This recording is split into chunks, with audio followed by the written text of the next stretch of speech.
Welcome back to WFMY News 2 Morning 746. I'm Megan Malaris. Most people are not thinking about taxes in July, but maybe they should be. There are things to be doing right now with finances that could really make a difference when we file next year. To walk us through what we need to know, we are joined by Jackson-Hewitt's Chief Tax Officer, Mark Steber. Thanks for being here, Mark. You are always a wealth of knowledge. Why can waiting until November or December really limit the moves we can make to lower our tax bill come April? Yeah, I get this question every year during tax season.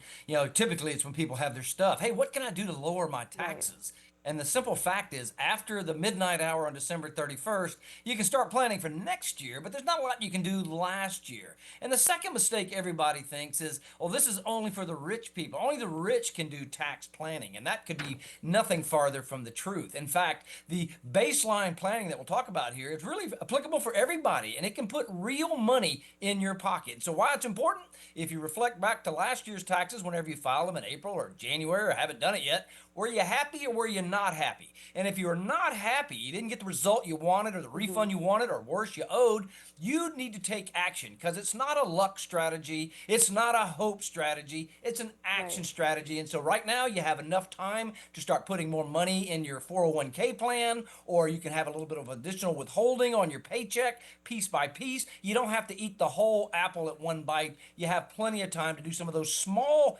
incremental things, and they can make a difference. I see it every day.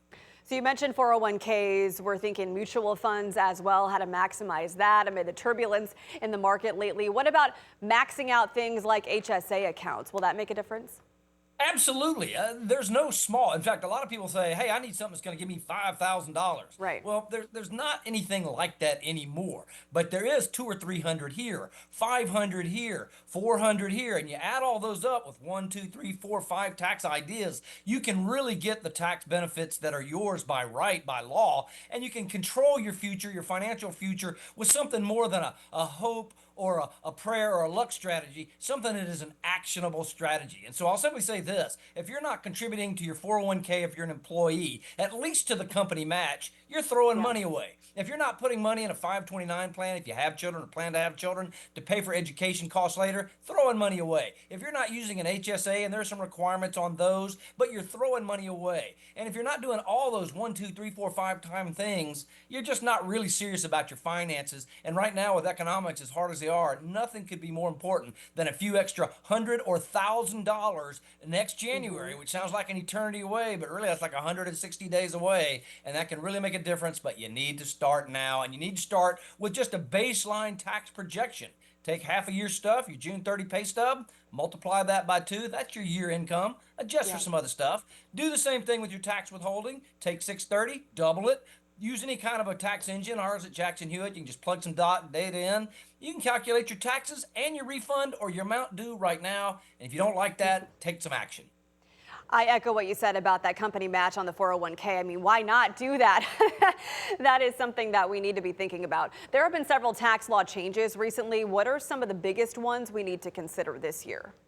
Yeah, the Working Family Tax Act, which is a year and a half ago, July 4th, back in 2025, it changed taxes as big as anything I've seen in my whole career. So if you didn't take the tip deduction and you have tips, that's a big one. Overtime deduction, big one. Bought a Yeah. car that was final assembled in America, $10,000 interest deduction, big one. Seniors, 65 or older, big one. Now you might say, well, those are all last year. Well, 26 is part two of the bill, and there are Right. changes to those rules, including a new box on your W-2, and there are even new stuff. Like, for example, the big one we're watching this year: if you give money to your favorite charity, your church, local synagogue, or mosque this year, even if you don't itemize your deductions, and we'll talk about what that means in a moment, you might be eligible for up to $1,000 charitable donation new for 2026. Oh. But you don't just get it, you have to keep up with the stuff that you donate to your church or a charitable organization. So now more than ever, keep good records. Start right now, and then talk to your pro in January and get that new charitable donation deduction, even if you don't itemize.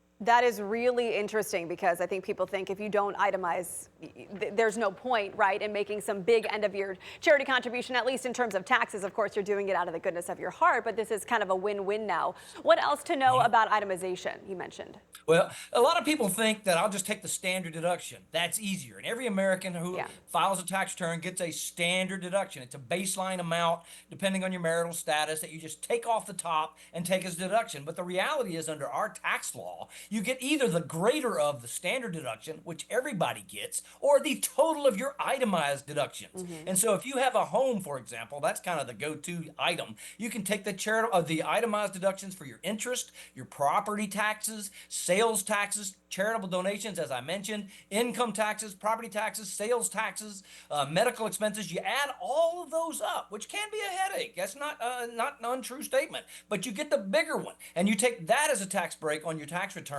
And again, if you bought a house, that's kind of the starter set because you're going to have that big interest deduction, and then you add up everything, back that off your taxes, and that can add a big deduction on your tax return. And new for last year, following this year, there's no longer a limit on the state and local deduction. Used to be there was a $10,000 cap. Now they've raised that up to $40,000. So if you're in a high state income tax or a high property tax state, that's a gift that keeps on giving. Watch for that this year. The new higher SALT or state and local tax deduction, if you itemize, if you own a home, it's a must see and must look at. Talk to your tax pro. Mark, I'm so glad we talked to you. This is so much to keep in mind and know about to get a jump start on right now, well ahead of tax day. We appreciate your time and expertise, sir. Go get that money. It is not automatic.